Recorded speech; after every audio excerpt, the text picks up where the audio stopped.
से झगड़ा ना करे ना, किसी से लड़ाई ना करें, तो उनके उदर में, पेट में जो भोजन था ना वह पचता नहीं था बिना लड़ाई किए हुए। पंडित जी पंडित कार्य के लिए बाहर जाते हैं। इधर धुंधली देवी जो हैं तो झगड़ा करती हैं, ग्रामवासियों से आती हैं और झगड़ा करती हैं। इतनी सुशील है और ऐसी कृपा उसके ऊपर होती है जिसके ऊपर मेरे गोविंद की परम कृपा होती है। वह स्त्री ऐसी होती है, ऐसी साधारण स्त्रियां नहीं होती हैं। जिसके ऊपर मेरे गोविंद का आशीर्वाद होगा ना, वही है धुंधली देवी जैसी होती है। धुंधली देवी झगड़ा करती हैं और सबसे बड़े दुख का कारण था पंडित जी के पास कि उनके पास कोई संतान नहीं थी, उन्हें कोई संतान नहीं थी। और दुर्भाग्य था कि उनके घर में एक गाय रहती थी, वह गाय भी जो है तो बछड़ा नहीं देती। और आंगन में एक तुलसी का पेड़ है, वह पेड़ भी जो है तो मुरझाया रहता है। और पंडित जी जो बाजार से सब्जियां साग लेकर के आते हैं, वह भी कुछ क्षण पश्चात सूख जाता है। पंडित जी के मन में तो बड़ी पीड़ा होती है, जिसे संतान नहीं होती ना, उसे बहुत बड़े कठिनाइयों से गुजरना पड़ता है। गांव वाले तो सबसे पहले ताना मारते हैं कि पता नहीं क्या किया होगा, किसे बालक नहीं हो रहा है। ऐसे ही पंडित जी जब भ्रमण में गांव में जाते हैं ना, तो कुछ लोग उपहास उड़ाने वाले आते हैं और कहते हैं कि पंडित जी, मैंने सुना है कि जिसके बालक नहीं होता ना, उसे पुण्य नाम के नरक में जाना पड़ता है। आगे चलते हैं पंडित जी, तो आगे कुछ और ग्रामवासी से मिलते हैं। कहते हैं कि पंडित जी, आपके घर में एक गाय है, उस गाय के बच्चा नहीं हुआ। अब पंडित जी कहते हैं कि क्या करें भैया, अपने हाथ से ही तो उसे भूसा खिलाता हूँ, जल देता हूँ, और जैसे इतनी बात कहते हैं वैसे ही गांव वाला कह देते हैं कि यही तो तुम गलत करते हो जो अपने हाथ से खिलाते हो। अरे जिसके संतान नहीं है, अरे उसके हाथ का अगर कोई अन्न भी खाएगा तो उससे संतान थोड़ी प्राप्त होगी, उसे संतान नहीं होगी। कुछ दूर चलते हैं, गांव वाले पुनः मिलते हैं। कहते हैं तुलसी का वृक्ष है। पंडित जी कहते हैं कि सेंचता तो अपने से हूँ, जल तो अपने से डालता हूँ। फिर से बोलते हैं कि यही तो गलत करते हो। पंडित जी को बड़ी पीड़ा हुई जब गांव वालों ने इस तरह का प्रश्न किया और इस तरह का तर्क सुनाया ना, तो पंडित जी को बड़ी पीड़ा हुई। पंडित जी बोले कि मेरे संतान नहीं है और ये जो गांव वाले हैं मेरा उपहास उड़ाते हैं, तो मेरा इस जीवन ही किस काम का। और पंडित जी मन में विचार करके जंगल चल देते हैं, जंगल की ओर, और विचार मन में करते हैं कि जंगल में जाऊंगा और आत्महत्या कर लूंगा।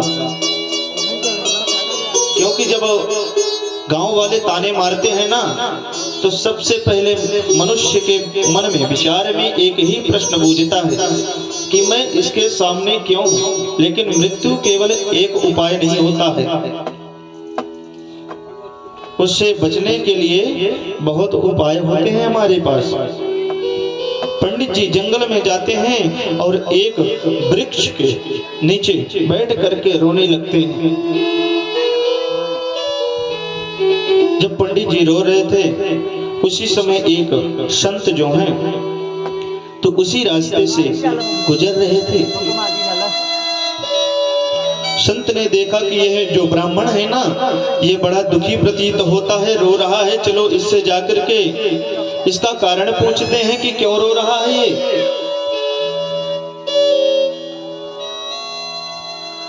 अब संत जो है तो आत्मदेव जी के पास जाते हैं, और आत्मदेव जी के पास जब गए तो बोले कि हे ब्राह्मण, अरे आपके माथे की चमक देख करके ऐसा प्रतीत हो रहा है हे पुरुष कि आप तो ब्राह्मण लगते हो। ब्राह्मण का जो तेज होता है मुखारविंद का, वह अलग ही होता है। चेहरे से समझ में आ जाता है कि ये जो व्यक्ति है ना, ये ब्राह्मण है। उन संत ने कहा कि आपके सूर्य के समान जो आपका मुख जो है तो सुशोभित हो रहा है, चमक रहा है, तो चेहरे से आप प्रतीत होते हैं कि ब्राह्मण हैं। और जब आत्मदेव जी को उन्होंने ये बताया कि आप ब्राह्मण हैं और आप यहाँ किस कारण से आए हैं और क्यों रो रहे हैं, आत्मदेव जी जैसे ही इतनी बात सुनते हैं तो उन संत के चरणों में साष्टांग दंडवत कर लेते हैं और संत का चरण जो है तो पकड़ लेते हैं और कहते हैं कि हे महात्मा, आप तो बड़े विद्वान हैं, आप बहुत ज्ञानी हैं। अरे मेरे रोने का कारण है कि मेरे घर में कोई संतान नहीं है। मेरे घर में एक गाय है, उस गाय के कोई बछड़ा नहीं है। आंगन में तुलसी का वृक्ष है, वह तुलसी का वृक्ष भी जो है तो मुरझा जाता है। साग सब्जी घर में लाते हैं, वह भी कुछ क्षण बाद मुरझा जाता है। हे महात्मन, ऐसा कोई उपाय बताइए। मैंने सुना है कि संतों का अगर आशीर्वाद प्रदान हो जाए तो क्या कुछ नहीं हो सकता है। मेरे ऊपर आशीर्वाद बनाएं और मुझे पुत्र प्राप्ति के लिए कोई साधन बताइए। वही संत जो है तो आत्मदेव जी से कहते हैं कि अरे कहाँ तुम पुत्र मोह की प्राप्ति कर रहे हो। पुत्र आएगा तुम्हारे जीवन में, पूरा जीवन जो है तो दुखी है रहेगा। तुम्हारा जीवन जो है तो दुखी रहेगा। पुत्र प्राप्ति से कोई सुखी नहीं हुआ है। अरे पुत्र बनाना है तो तुम गोविंद को बनाओ, हमारे श्री कृष्ण कन्हैया लाल को अपने पुत्रवत पूजन करो, उनका भगवान की भक्ति करो, तो इस माया से तुम्हारा मोक्ष होगा। बहुत समझाते हैं संत जी, लेकिन आत्मदेव जी को समझ में नहीं आता है और वह रोने लगते हैं कि नहीं, मैंने सुना है कि संत बहुत बड़े विद्वान हैं और इनके आशीर्वाद से कुछ नहीं हो सकता क्या। अरे आप हमें कुछ ऐसा विधान बताइए जिससे हमें पुत्र की प्राप्ति हो जाए। जो संत थे ना, वो कहते हैं कि आत्मदेव जी, हमने आपके मस्तक की जो रेखा है ना, हमने पढ़ ली है। अरे आपको इस जन्म में तो क्या 7 जन्म तक आपके बालक नहीं होगा। और जब आत्मदेव जी ने इतनी बात सुनी तो और जोर से रुदन करने लगे, रोने लगे और उन संत के पुनः चरणों पर गिर पड़े। बोले कि महाराज, मैंने इस जन्म के लिए आपसे कुछ मांगा था, आपने तो 7 जन्म के बारे में हमें बता दिया। अरे एक जन्म की पीड़ा तो हमसे सहन नहीं हो रही है और आपने तो 7 जन्म का जो भार है, पीड़ा है ना, वो हमारे ऊपर रख दिए। कुछ ना कुछ करिए, नहीं तो मैं आपके सामने ही अपने मस्तक को पत्थर से मार करके आत्महत्या कर लूंगा। अब तो संत जो है तो समझ गए कि पुत्र मोह है, इसे कोई सांत्वना नहीं दे सकता है। जैसे छोटा बच्चा आज जिद करता है ना कि मुझे ये वाली ही टॉफी चाहिए, ये वाली ही बिस्किट चाहिए, वैसे ही आज आत्मदेव जी उन संत से प्रार्थना कर रहे हैं, लालसा में है कि ये हमें पुत्र देंगे। अब तो संत समझ गए कि ये तो ऐसे मानेगा नहीं, चलो इसे कुछ ना कुछ देते हैं। अगर नहीं दिया तो ये हमारे सामने अगर अपने प्राणों का त्याग करेगा तो हमें ब्रह्म हत्या का पाप लगेगा। संत जी जो है तो अपने थैले से एक फल को निकाल कर देते हैं और कहते हैं कि आत्मदेव जी, ये फल को लेकर के जाइए और इस फल को अपने पत्नी को खिला दीजिएगा। लेकिन इस फल के कुछ नियम हैं। इस फल को खिलाएंगे तो आपके एक बहुत सुंदर पुत्र उत्पन्न होगा। लेकिन इस फल को खाने के बाद कुछ नियम भी हैं इसके, सुनते जाइए। आत्मदेव जी ने कहा कि इसका नियम जो है तो हमें विस्तार पूर्वक श्रवण कराइए। संत जी कहते हैं कि सत्यम शौचम दयादानम मेकम भक्तम तो भोजनम वर्षावधि स्त्रिया कार्यम तेन पुत्रोति निर्मल। इस फल को खाने के बाद जो है तो 1 वर्ष तक आपको सत्य का आचरण करना पड़ेगा। अधिक से अधिक आपको सत्य बात ही बोलनी पड़ेगी, झूठ आप नहीं बोलेंगे। और दया दान करना पड़ेगा आपको। शौच करने के बाद आपको पवित्रता रखनी पड़ेगी अपने ऊपर। और एक भक्तम तो भोजनम, और केवल एक समय ही आपकी पत्नी को भोजन करना होगा। वर्षावधि स्त्रिया कार्यम तेन पुत्रोति निर्मलम। जब वह स्त्री 1 वर्ष तक इसके नियम का पालन करेगी तब आपको जाकर के एक सुंदर बालक उत्पन्न होगा। आपके यहाँ बालक की किलकारियां गूंजेंगी। अब आत्मदेव जी उन संत के चरणों में प्रणाम करके अपने घर को आते हैं। और जब घर में आए तो अपनी पत्नी धुंधली से कहते हैं कि ये लो, इस फल को स्नान करके पा लेना, खा लेना इसे। जब तुम इस फल को खा लोगी ना तो तुम्हारे अंदर गर्व ठहरेगा, और जब गर्व ठहरेगा तो एक हमारे यहाँ सुंदर बालक होगा। लेकिन इस फल के कुछ नियम हैं देवी, सुन लो। कहते हैं कि तुम्हें अधिक से अधिक सत्य बोलना पड़ेगा, दान करना पड़ेगा। कोई अगर आ गया भिक्षुक तो दया दिखा करके उसे दान भी पड़ता है। स्वच्छता रखनी पड़ेगी और झूठ नहीं बोलना होगा। और ये तो ना तो किसी से झगड़ा ही करना होगा। अब बताइए धुंधली देवी के जिसका पेट का भोजन बिना झगड़े के पचता ही नहीं है, वो कैसे रह सकती है। पंडित जी से बोली कि ठीक है इसे तो खा लूंगी। पंडित जी फल को दिए और अपने पांडित्य कर्म के लिए जो है तो निकल गए। अब धुंधली देवी मन में विचार करने लगी कि अगर मैं इस फल को खा लूंगी तो मुझे दान करना होगा। एक टाइम का अगर मैं भोजन करूंगी तो मैं बढ़िया जो हष्ट पुष्ट हो ना, दुबली हो जाऊंगी 1 वर्ष में। और दान दूंगी तो मेरे घर का जो संपूर्ण धन है वह तो सब लुट जाएगा। तो क्या हम रोड में आके भिक्षा मांगेंगे? मन में विचार कर रही है।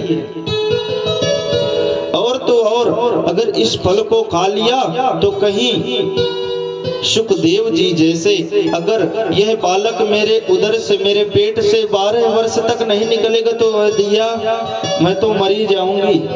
12 वर्ष तक कौन पेट में लेकर किसे भागेगा? अरे मेरे तो प्राण निकल जाएंगे।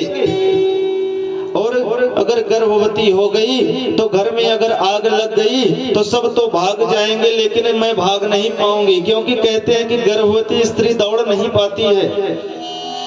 अगर मैं दौड़ नहीं पाऊंगी तो मैं तो फिर जल के भस्म ही हो जाऊंगी साग में। ऐसे विचार सोच रही है। तब उसके पास की रहने वाली बहन उसके पास आती है और यही बात जो है तो अपनी बहन से वृत्तांत पूर्वक सुनाती है। बहन कहती है कि बहन देख, मेरे पास बहुत पुत्र हैं मेरे पति के, और भगवान की दया से इस बार भी मैं गर्भवती हूं और इस बार भी मेरे बालक ही होगा। इसलिए एक काम कर, तू मेरे पति को कुछ धन दे देना, तेरे पास धन है तो, और मेरे पास बहुत पुत्र है, तो मेरे पति जब तू धन देगी तो मेरे पति तुझे बालक दे देंगे। अब देखिए कि धुंधली की जो बहन है कितनी लालची है, दोनों तरफ से हाथ मार रही है। दोनों हाथ में उसके जो है ना तो रसगुल्ले धरे हुए हैं, दोनों हाथ घी में है। इधर धन ले रही है बालक को देने के लिए, और वो जब बालक बड़ा होगा तो पूरी प्रॉपर्टी किसकी होगी? उस बालक की। और उस बालक की तो माँ धुंधली नहीं रहेगी, धुंधली की बहन ना रहेगी, तो पूरी प्रॉपर्टी भी उसकी हो जाएगी। षड्यंत्र रचा रही है अपने मन में। धुंधली को ये जो उपाय है ना बड़ा सुंदर लगा। बोली ठीक है बहन, मेरे पास धन है तो मैं धन दे दूंगी, और तू मेरे को बालक दे देना। बहन बोलती है कि ठीक है, लेकिन एक काम करना, अगर पंडित जी आएंगे ना और कहेंगे कि तूने क्या फल को पा लिया, खा लिया है, तो बोल देना हाँ, और 9 महीने तक अपने पेट पर जो है तो कपड़े बांधते जाना। पंडित जी को शक नहीं होना चाहिए कि ये गर्भवती नहीं है। और एक काम करना कि ये जो फल है तो गाय को खिला देना। अगर संत की बात सत्य होगी तो इस गाय के भी बालक हो जाएगा, बछड़ा हो जाएगा। अब तो धुंधली को ये बात जच गई। पंडित जी पांडित्य कर्म से वापस घर आए। धुंधली देवी से पूछा कि क्या तुमने इस फल को खा लिया है? अब धुंधली ने कहा कि स्वामी हमने इस फल को खा लिया है। अब धुंधली जो है ना तो 9 महीने तक अपने पेट पर कपड़ा बांधती गई। अब एक दिन क्या हुआ कि जब पंडित जी पांडित्य कर्म से लौट रहे थे ना, तो देखे कि हमारे घर पर बढ़िया शहनाइयां बज रही हैं। पंडित जी दौड़ करके आए और गांव वालों से पूछा कि हमारे घर शहनाइयां क्यों बज रही हैं? गांव वाले ने बोला कि अरे पंडित जी आपको पता नहीं है, आपके यहाँ बालक हुआ है। पंडित जी बड़ी खुशी हुए, बहुत प्रसन्न हुए पंडित जी। आज पंडित जी जो है ना तो धन खूब लुटा रहे हैं, दान कर रहे हैं, क्योंकि वर्षों पश्चात आज बालक हुआ है। पंडित जी को तो थोड़ी पता है कि ये हमारा बालक नहीं है। अब पंडित जी बहुत दान किए, और कुछ दिनों के बाद वह जो गाय थी उस गाय के भी एक सुंदर बालक उत्पन्न हुआ। गाय ने भी एक बालक को जन्म दिया। प्रातः काल पंडित जी गाय की सेवा के लिए जब गए तो देखते हैं कि गाय ने एक सुंदर बालक को जन्म दिया है, और उस बालक के जो कान हैं वह गाय के समान है, बाकी को पूरा शरीर जो है ना वह मनुष्य का है। तो पंडित जी ने उनका नाम रख दिया गोकर्ण।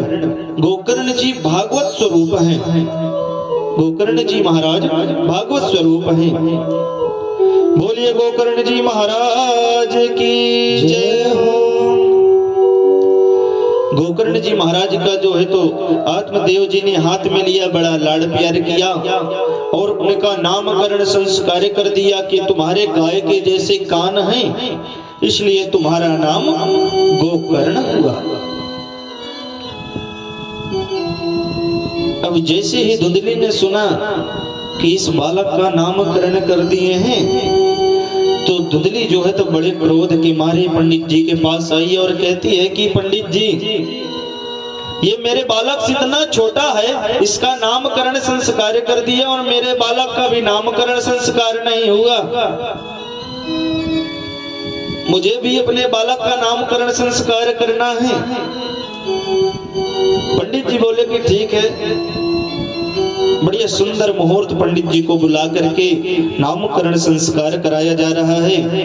ब्राह्मण घर में आत्मदेव जी के आए हैं, पूजा कर रहे हैं। ब्राह्मणों के पास आत्मदेव जी बैठे हुए हैं और जैसे ही ब्राह्मण स्वस्ति वाचन का पाठ करते हैं ना, तो धुंधली देवी अपने घर का कार्य कर रही होती है, काम करती है, और जैसे ही कानों पर उसके स्वस्ति वाचन का पाठ होता है,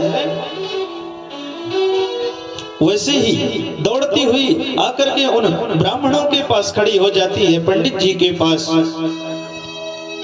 अब जब स्वस्त्ययन का पाठ हुआ, पूरा पूजा पाठ हो गया, तो अब ब्राह्मण आपस में चर्चा करने लगे कि अब पूजन तो संपन्न हो गया है, अब इस बालक का नामकरण संस्कार कर देते हैं। अरे इस बालक के पिता का नाम आत्मदेव है, तो इस बालक का नाम होना चाहिए परमात्मा देव। और जैसे धुंधली ने सुना कि अरे मेरे बेटे का नाम तो परमात्मा देव रखे दे रहे हैं, पिता के नाम से लगा रहे हैं, तो धुंधली देवी पंडितों को डांटने लगी और कहती है कि क्या ये स्वामी मेरे पति ने इसको 9 महीने अपने कोख पर ढोया है, कोख पर रखा है। झूठ कितना बढ़िया बोल रही, कोख में धुंधली ने भी नहीं रखा, लेकिन आज क्या बोल रही है कि कोख में क्या मेरे पति ने रखा है 9 महीने, क्या इसका उन्होंने संरक्षण सेवा की है? अरे मैं लेकर के चली हूं, इसलिए इसका नाम जो होना चाहिए ना, तो मेरे नाम से होना चाहिए। तो मेरा नाम धुंधली है, तो मेरे पुत्र का नाम मेरे से मिलता जुलता धुंधकारी होना चाहिए। अब पंडित जी क्या करें? पंडित जी तो जानते ही थे कि अगर कुछ बोले तो झगड़ने लगेगी, इसलिए बोले बहुत उत्तम नाम है इसका, धुंधकारी। आत्मदेव जी भी उसी में प्रसन्न हो गए, बोलते हैं कि सही बात है, पुत्र का नाम बहुत सुंदर है। अब धुंधली ने पुत्र का नाम रख दिया धुंधकारी। अब पंडित जी जो हैं, तो पंडित जी के दोनों बेटे जो हैं, तो धीरे धीरे नव यौवन को प्राप्त होने लगे, धीरे धीरे बड़े होने लगे। एक बालक विख्यात हुआ और दूसरा जो है तो कुख्यात हुआ। एक बालक, नाम तो दोनों का है, नाम दो में ही होता है, चाहे बुरा करो तो नाम होगा, चाहे अच्छा करो तो नाम होगा। तो लोग बात क्या सोचते हैं कि अच्छा अगर कार्य करेंगे तो नाम बहुत दिन बाद होता है, 5-6 साल बाद नाम चलेगा हमारा, और बुरा तो एक दिन में कर दो तो पूरे जिले में फेमस। कोई आज एक का मर्डर कर देना तो पूरे जिला, 2-3 जिला में तो आराम से न्यूज में, टीवी में, सब में आ जाएगा। लेकिन अगर एक व्यक्ति अगर कथा वार्ता सुनाता होगा, अच्छे सत्कर्म सुनाते होंगे ना, तो वो धीरे धीरे धीरे धीरे 5, 6, 7 साल 8 साल पूरा जीवन व्यतीत हो जाता है उसका नाम कमाने में। आज वही आत्मदेव जी के 2 बालक हैं, एक ने नाम दोनों ने कमाया, एक ने अच्छे से नाम कमाया है और एक ने बुरे से नाम कमाया है। कियत् कालेन तौ जातौ तरुणौ तनया बुभौ गोकर्णः पंडितो ज्ञानी धुंधकारी महाखलः। गोकर्ण जी महाराज जो है ना, बहुत बड़े विद्वान हुए, अपने पिताजी के समान बहुत बड़े आत्मदेव जी के ऊपर गए हैं, आज बहुत बड़े विद्वान हो गए गोकर्ण जी महाराज। और धुंधकारी जो है तो क्या करता है कि महाखल हो गया। महाखल मतलब होता है कि जो दूसरों को हमेशा कष्ट पहुंचाता हो। आज धुंधकारी जो है ना बच्चों के साथ खेलता है, और जब खेलते खेलते उसका मन ऊब जाता है तो उन्हीं बच्चों को पकड़ करके सीधे कुएं में ढकेल देता है, जाओ भैया, बच्चों को मार देता है। बहुत बड़ा पापी हो गया। जब आपके बालक बड़े हो जाएं, धीरे धीरे बड़े होने लगते हैं छोटे से, और जब वह बालक जो है ना तो कांच से खेलने लग जाए, गलत संगतों का असर पड़ जाए, तो आप समझ लीजिए कि हमारा पुत्र जो है तो वह गलत रास्ते पर चला गया। इसलिए बालकों को हमेशा जो है तो छोटे से ज्ञान देना चाहिए। ऐसा नहीं हुआ, आज वही दिन आया है। आत्मदेव जी महाराज ने, माता पिता ने धुंधकारी को कभी डांटा नहीं, तो आज वो बच्चा जो है तो हत्या करने लगा, बिगड़ गया पूरा। और गोकर्ण जी पंडित हो गए। आपका बालक अगर कांच से खेले, किसी कोई अगर दोस्त उसका जो है ना मित्र बुरी संगतों का शिकार हो, अगर उनके साथ चलने लग जाए, तो आप भी ये समझ जाइए कि हमारा जो पुत्र है ना तो नहीं करता। ये लगाएंगे ना कि हमारा पुत्र नहीं करता। बालक ने बोल दिया घर आकर के कि मम्मी मैं धूम्रपान नहीं करता हूँ, मैं तांबूल का सेवन नहीं करता हूँ, मेरा दोस्त करता है। अरे चोर के साथ रहोगे तो चोर ही तो बनोगे।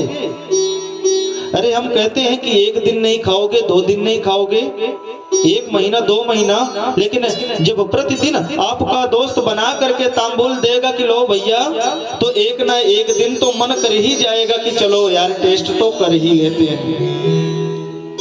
कैसा होता है इसका स्वाद।